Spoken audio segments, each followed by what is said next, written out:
Bismillahirrahmanirrahim. Welcome to my channel Industrial Automation and Solution. Please subscribe my channel for more videos and information. इस video में हम discuss करेंगे PLC में timers के बारे में। टाइमर्स पीएलसी में एक इंटरनल डिवाइस है और ये काम इसी तरह करती है जैसे हमारे पास इलेक्ट्रिकल या मैकेनिकल टाइमर्स होते हैं जिनका एक पॉइंट सेट कर देते हैं या टाइम सेट करते हैं और वो टाइम जब कंप्लीट होता है तो हमारे पास टाइमर ऑन हो जाता है। पीएलसी में बिल्कुल ऐसे ही है। टाइमर की कुछ टाइप्स हैं जिनमें हमारे पास है जनरल टाइप, रिटेंटिव टाइप और पोटेंशियोमीटर टाइप्स। टाइमर की अगर हम स्टेटमेंट की तरफ जाएं तो इसमें हमारे पास एक इनपुट होगी। इनपुट हमारे पास कोई भी जनरल इनपुट हो सकती है या हमारे पास कोई भी ऑक्सिलरी रिले हो सकती है या इसी तरह कोई और इनपुट भी हम ले सकते हैं जिससे हम टाइमर को इनिशियलाइज करेंगे। इसमें एक T200 एक टाइमर का नंबर है, वो हमने शो कराया हुआ है और के एक कांस्टेंट वैल्यू है 1 2 3। के रिप्रेजेंट करता है कांस्टेंट को और 1 2 3 एक वैल्यू है, मतलब टाइमर की जो वैल्यू है वो हमारे पास है 1 2 3।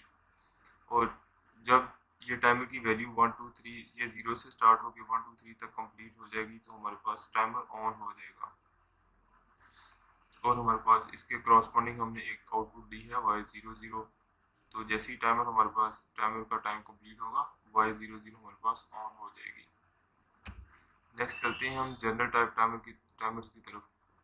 हम यहाँ पर टाइमर की टाइप्स को डिस्कस करेंगे कि हमारे पास कौन जो टाइप्स हैं जनरल टाइप्स या हमने रिटेंटिव टाइप्स या पोटेंशियोमीटर टाइप डिस्कस किए हैं, उनकी क्या क्या स्पेक्स हैं और उनको हम कहाँ कहाँ यूज़ कर सकते हैं। जनरल टाइप टाइमर बेसिकली हमारे पास ऐसी टाइमर्स हैं कि जो जब हम इनपुट ऑन होती है तो टाइमर का टाइम स्टार्ट हो जाता है और जैसे ही टाइमर का टाइम कंप्लीट होता है हमारे पास उसके अगेंस्ट जो हमने आउटपुट लगाई है वो ऑन हो जाएगी। तो अगर हम इनपुट को ऑन ऑफ कर दें x00 हमारे पास अगर ऑफ हो जाए तो हमारे पास टाइमर भी ऑफ हो जाएगा।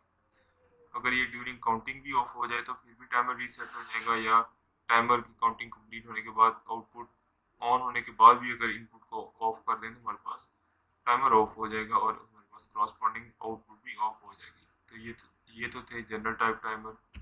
इसके बाद है हमारे पास retentive type timer. Retentive type timer जो है वो बेसिकली जो है वो जनरल टाइप टाइमर से थोड़ा मुख्तलिफ है। वर्किंग तो सेम ही है, जैसे ही मतलब कि हम इसमें भी एक टाइम सेट करते हैं, टाइमर में टाइम सेट करते हैं, जैसे ही वो टाइम कंप्लीट होता है हमारा तो टाइमर ऑन हो जाता है। लेकिन अगर हम अपनी इनपुट को ऑफ कर दें टाइम कंप्लीट होने के बाद या टाइम कंप्लीट होने के दौरान इनपुट को ऑफ कर दें तो फिर भी टाइमर ऑफ नहीं होता। तो टाइमर को ऑफ करने के लिए या टाइमर को रीसेट करने के लिए हमें अलहदा से एक रीसेट का फंक्शन कॉल करना पड़ता है। तो अगर हम कहते हैं कि हमारे पास कोई भी पल्स, ये मोस्टली हम पल्स इनपुट के लिए यूज़ कर सकते हैं कि हमारे पास कोई पल्स इनपुट है जिसके साथ हमने टाइमर अटैच करना है। अगर हम जनरल टाइप टाइमर अटैच करेंगे पल्स इनपुट के साथ तो जैसे ही हमारे पास पल्स आएगी तो टाइमर स्टार्ट होगा और पल्स जैसी एंड होगी बेशक टाइमर ने आउटपुट दी है या नहीं दी है टाइमर ऑफ हो जाएगा। लेकिन रिटेंटिव टाइप टाइमर जो है अगर हमारे पास हम इसको पल्स इनपुट पर लगा दें तो ये कॉन्स्टेंटली ऑन रहेगा और आउटपुट को भी ऑन कराएगा अपना टाइम कंप्लीट होने के बाद। तो ये तब तक ऑन रहेगा जब तक इसको हम रीसेट ना करें किसी फंक्शन के जरिए या किसी स्टेटमेंट रीसेट स्टेटमेंट के जरिए इसको रीसेट ना करें, तब तक ये ऑन ही रहेगा। तो इसमें हम वैल्यू किस तरह सेट कर सकते हैं? वैल्यू सेट करने के दो तरीके हैं। एक तो है कि हम किसी भी कांस्टेंट कोई भी वैल्यू कांस्टेंट वैल्यू इसमें इसको दे दें। जैसे हमने पहले के 1 2 3 यूज़ किया था, यहाँ पर है कि 100। इस तरह कोई भी कांस्टेंट वैल्यू हम इसको दे दें, टाइमर उस वैल्यू को अपना टाइम कंसिडर करेगा। दूसरी एक इनडायरेक्ट मेथड है, उसमें हम करते ये हैं कि उसमें किसी डेटा रजिस्टर में हम एक वैल्यू मूव करवाते हैं। कांस्टेंट वैल्यू हो सकती है, वो किसी एक्सटर्नल सोर्स से वैल्यू आ सकती है या कोई भी ऐसी वैल्यू जो हम चाहते हैं कि हम जो वेरिएबल वैल्यूज हो समझ लें, हम उसको डेटा रजिस्टर में मूव करवाते हैं। उस डेटा रजिस्टर को हम फिर टाइमर के जहाँ पर हम कांस्टेंट की वैल्यू लिखते हैं, कांस्टेंट टाइमर की वैल्यू लिखते थे, पहले कांस्टेंट लिखते थे, अब वहाँ पर हम डाटा रजिस्टर को मेंशन करेंगे और डाटा रजिस्टर में हमारे पास जो भी होगा वो टाइमर की वैल्यू कंसीडर होगी। ये हमारे पास कुछ टाइमर्स हैं। ये टाइमर जो शो हुआ है ये PLC FX3U या 3UC मॉड्यूल के टाइमर्स हैं। इसी तरह मुख्तलिफ जो मॉड्यूल्स हैं या मुख्तलिफ PLCs हैं उनमें टाइमर की तादाद या उनके नंबर्स मुख्तलिफ हो सकते हैं। तो इसमें हमारे पास टाइमर जो हैं इनमें T0 से T199 तक हमारे पास जो टाइमर है इसका टाइम हमारे पास इसका प्री स्केलर होगा 100 मिली सेकेंड का। यानी इसमें हम अगर 10 की वैल्यू सेट करें तो उसको आप 100 से डिवाइड कर दें तो आपके पास आ जाए जो भी वैल्यू आएगी वो टाइमर का एक्चुअल टाइम होगा। उसके बाद हमारे पास आएगा 10 मिली सेकेंड का टाइमर है। ये जनरल टाइप टाइमर्स हैं दोनों।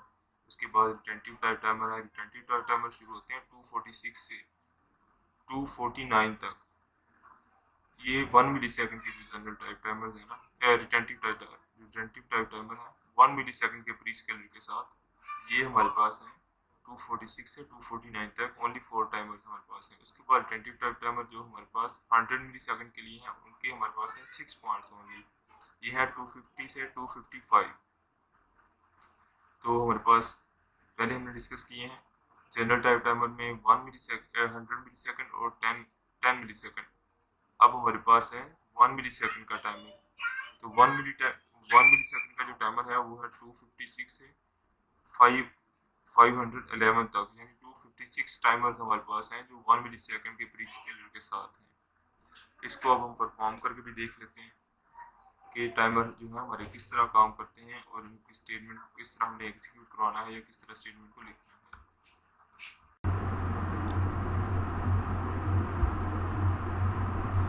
तो नेक्स्ट हम स्टार्ट करते हैं टाइमर की एग्जीक्यूशन। ये पहले मैंने एक दिया इनपुट x1,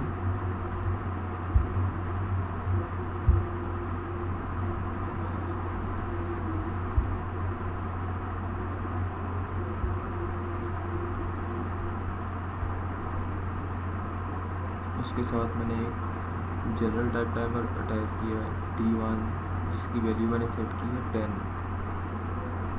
तो आपको पता है कि इसमें प्री स्केलर हमारे पास 100 का है। इसका मतलब ये है कि ये मेरे पास 1 सेकंड का टाइमर है।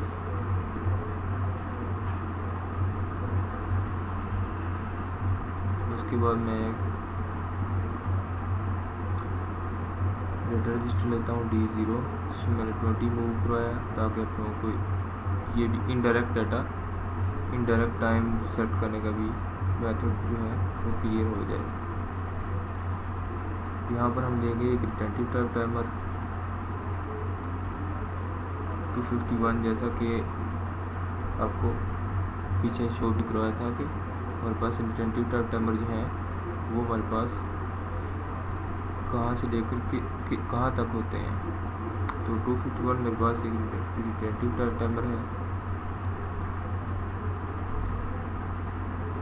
अब इस टाइमर की आउटपुट में एक Y2 के साथ अटैच कर रहा हूँ। प्रोग्राम को एग्जीक्यूट किया और इसको रन करके देख लेते हैं। यहाँ पर आप देखेंगे कि जैसे ही x1 को ऑन किया मेरे पास T1 ऑन हो गया। T1 ऑन हुआ तो उसके कॉरस्पॉन्डिंग Y1 भी ऑन हो गया। यहाँ पर एक छोटी सी मिस्टेक हो गई है प्रोग्राम में कि जहाँ पर हमने T251 टाइमर लेना था ये सेकंड लास्ट पर, वहाँ पर मैंने T1 टाइमर ले लिया। इसको हम चेंज करते हैं T251 के साथ। अब दोबारा प्रोग्राम को एग्जीक्यूट करते हैं।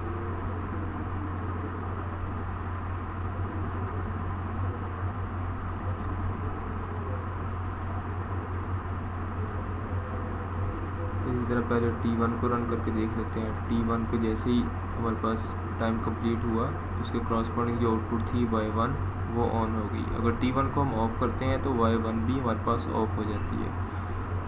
उसके बाद हम करते हैं कि x2 को ऑन करते हैं ताकि डेटा रजिस्टर D0 में 20 जो है वैल्यू सेव हो जाए।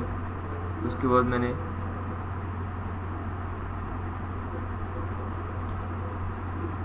X3 को ऑन करना है। तो अब देखेंगे मैंने जैसे ही टाइमर X3 को ऑन किया तो मेरे पास Y2 ऑन होगी, लेकिन X3 को मैं ऑफ़ किया लेकिन Y2 मेरे पास ऑफ़ नहीं हुई। तो इसके लिए हमें एक रीसेट फंक्शन की ज़रूरत पड़ेगी।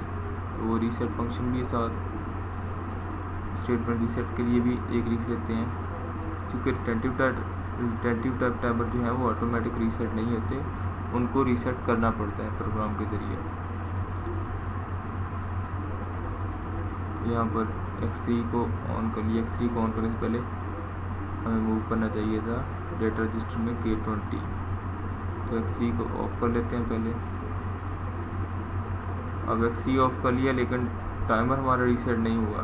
तो टाइमर को रीसेट करने के लिए रीसेट की कमांड लगाई।